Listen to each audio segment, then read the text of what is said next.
Sainte Catherine de Sienne. Catherine Benincasa est née en 1347, à Sienne et elle est morte le 29 avril 1380 à Rome, à la fin du Moyen Âge.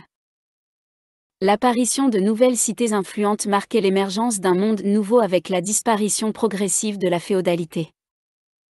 En Italie, ces changements se traduisaient par de nombreuses guerres entre les cités, ainsi que des divisions politiques.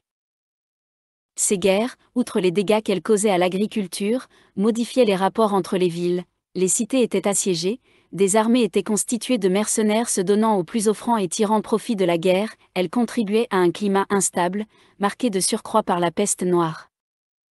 Originaire de la Toscane, sa famille était honnête et laborieuse, ses parents étaient de riches artisans teinturiers. Catherine avait une sœur jumelle qui mourut peu de temps après la naissance. Près de la maison, il y avait un grand monastère de l'ordre de Saint-Dominique, c'est là que naquit Catherine. À l'âge de 6 ans, se promenant avec son frère, l'apparition du Christ entouré de Saint-Pierre, Saint-Paul et Saint-Jean, l'arrêta et elle tomba en extase. Jésus la salua avec une immense tendresse et la bénit en lui souriant. Dès ce moment, Catherine fit preuve de tout ce qui peut étonner chez les saints, elle voulait se faire ermite au fond du jardin, dès l'âge de 7 ans, elle promit à la Vierge Marie de garder sa virginité pour se fiancer à Jésus-Christ, à l'exemple de sa patronne Sainte Catherine d'Alexandrie, et enfin, elle se condamna à ne manger que du pain et des légumes, malgré son jeune âge. À 16 ans, devant ses parents qui voulaient la marier, elle tondit sa chevelure et accentuait ses mortifications, le pain n'était plus qu'accompagné de quelques herbes crues. Cette action agaça profondément ses parents, qui avaient toujours des projets de mariage pour elle. Outre les punitions et les brimades, elle fut chassée de sa chambre, où elle passait de longs moments seule en prière, et se vit contrainte de remplacer la servante dans les tâches ménagères. Cette réaction de ses parents ne changeait pas la volonté de Catherine et ne diminuait pas sa ferveur. Elle considéra alors que si elle n'avait plus de chambre ou de cellule pour prier, c'est qu'elle devait donc faire de son âme une cellule intérieure, intuition qu'elle développa tout au long de sa vie. Catherine resta servante pendant plusieurs mois, ayant du mal à servir ses parents, elle décida de les servir comme si ses parents étaient dieux ou des saints. Mais un songe qu'elle aura quelques mois plus tard changea son attitude. Lors de ce songe, elle vit Dominique de Guzman lui tendre un lys et un habit des sœurs dominicaines de la pénitence lui assurant qu'elle ferait partie de cette congrégation. Au réveil, Catherine révéla devant toute sa famille le vœu secret de chasteté qu'elle avait fait plusieurs années auparavant. Cette détermination et les phénomènes surnaturels dont elle bénéficiait amenèrent son père à changer d'avis et à l'autoriser à entrer au couvent. À 20 ans, elle se contentait de salades sans pain, et, avec le temps, se priva même de cette dernière crudité.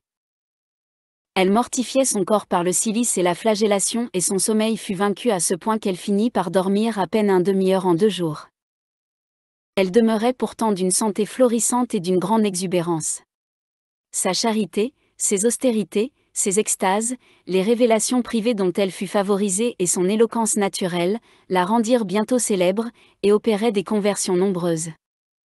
Elle fut admise à recevoir l'habit du tiers-ordre dominicain en 1367.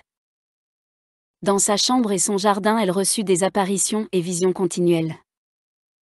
Un anneau mystique lui fut glissé au doigt par le Christ en signe d'alliance en 1367. Elle disait le ressentir en permanence même sans le voir. Dès lors, elle ajouta à sa vie de prière et de pénitence, la visite et le secours des pauvres, à l'hôpital et dans les rues pendant 3 ans. Puis elle connut l'union transformante, Jésus échangea son cœur contre le sien et l'introduisit dans la mort mystique. Une des visions qu'elle eut fut celle de Dieu, vue sous la forme d'un arbre dont les racines sont unies à la terre et le sommet au ciel. Au pied de l'arbre, elle voyait des épines. Ces épines représentent les peines et les difficultés au début pour aller vers Dieu, comme le Christ crucifié. Une personne qui veut aller vers Dieu doit donc passer par ces peines, représentées par les épines, alors que beaucoup s'en échappent, préférant rechercher les plaisirs du monde. Cependant, l'arbre est immuable et ne se refuse à personne, ce que Catherine interprète comme le fait que Dieu ne se retire pas d'une créature qui a le désir de venir à lui. À 24 ans, elle resta 55 jours sans manger ni boire pendant le carême, des admirateurs suivaient alors ses conseils et devenaient ses disciples. Elle reçut la stigmatisation, douleur physique visible et invisible de la crucifixion, à 28 ans, au moment où elle prêchait la croisade aux Italiens. Elle contribua à arrêter la crise du catholicisme, elle eut pour mission du ciel de remettre le pape à Rome, tout comme Jeanne d'Arc avait pour mission de rétablir le roi de France sur son trône. Elle a 30 ans quand elle réussit à déterminer le pape Grégoire XI à quitter le séjour d'Avignon pour le retour à Rome. Elle fut mêlée aux querelles des Guelfes et des Gibelins. C'est alors qu'elle joua un rôle de premier plan pour arrêter les guerres civiles italiennes, conseiller les princes de l'Église. La vie spirituelle consistait pour Catherine de Sienne à l'union à Dieu. Elle décrit cette union à Dieu comme une « voie de vérité ». La passion du Christ était centrale pour elle qui considérait que la mort du Christ sur la croix fut un sacrifice, permettant la connaissance de Dieu par la présence du sang rédempteur. Elle présente 3 étapes de la vie spirituelle. La première consiste en l'amour de la passion. Elle indique même que la passion du Christ est le meilleur guide pour la vie spirituelle, il vaut mieux que tous les livres. La deuxième étape est la conséquence de la première. Cet amour conduit pour Catherine de Sienne à l'imitation du Christ, à travers une vie d'ascèse, de sacrifice, de pénitence, de prière et de service aux autres afin de ressembler au Christ et à son sacrifice sur la croix. Ainsi, l'imitation conduit à vouloir devenir un « alter Christus », autre Christ. La troisième étape consiste à désirer la croix. Les souffrances et les difficultés quotidiennes doivent être désirées et surmontées. Elle a entendu le Seigneur prononcer : « Je suis le feu, vous êtes les étincelles. » Pour aller au ciel, il n'y a pas d'autre voie que se perdre soi-même, chercher l'honneur de Dieu, le salut des âmes, la paix des États, et moi, dit-elle, je ne suis pas sur terre pour autre chose. Catherine développa la doctrine du pont. Elle décrit l'importance du Christ comme un pont qui permet de traverser un fleuve où tout le monde se noie.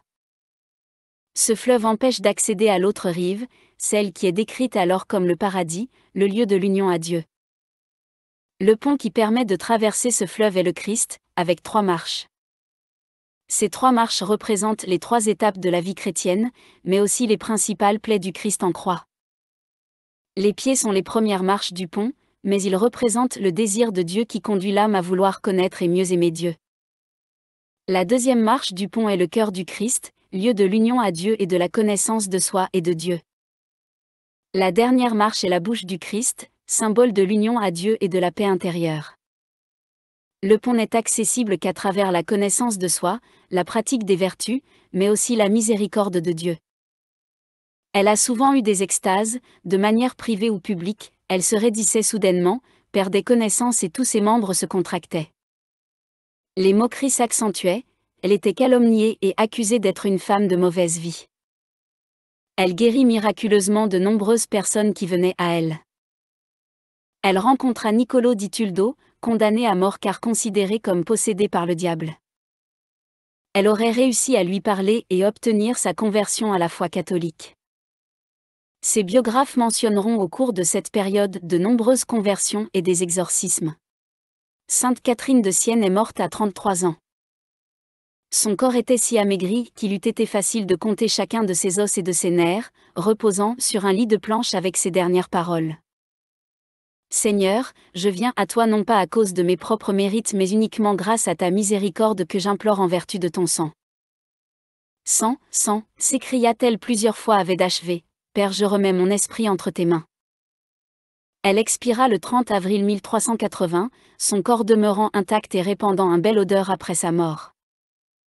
On la représente en costume de religieuse dominicaine, sur la tête une couronne d'épines, un crucifix à la main sur lequel s'épanouit un bouquet de lys, les stigmates aux pieds, aux mains et au côté gauche. Elle fut canonisée par Pie II en 1461.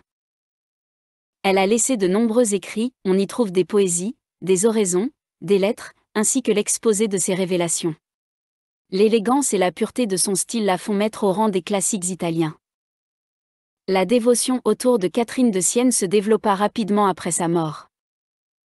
Elle fut déclarée sainte patronne de Rome en 1866 et de l'Italie en 1939.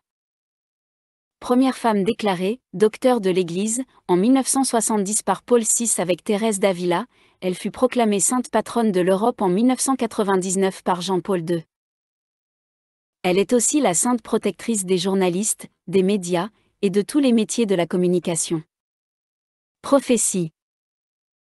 Au moment où la plupart des villes et des terres qui appartenaient à l'Église romaine s'étaient révoltées contre le souverain pontife Grégoire XI, en 1375, Catherine était à Pise où je l'avais accompagnée, raconte le bienheureux Raymond de Capoue. Elle s'associa à notre douleur et déplora la perte des âmes et le grand scandale qui affligeait l'Église, mais voyant ensuite que nous nous laissions trop abattre, elle nous dit pour nous calmer. Ne répandez pas sitôt vos larmes, car vous aurez bien à pleurer. Ce que vous voyez maintenant n'est que du lait et du miel en comparaison de ce qui suivra. Elle ajouta, en parlant du grand schisme d'Occident et de ses suites. Ce ne sera pas réellement une hérésie, mais ce sera comme une hérésie qui divisera l'Église et la chrétienté. Ainsi préparez-vous à la patience, car il vous faudra voir ses malheurs. Mais, poursuit le bienheureux Raymond, elle ajouta encore.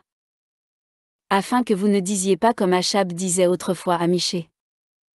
Tes prophéties annoncent toujours le mal et jamais le bien.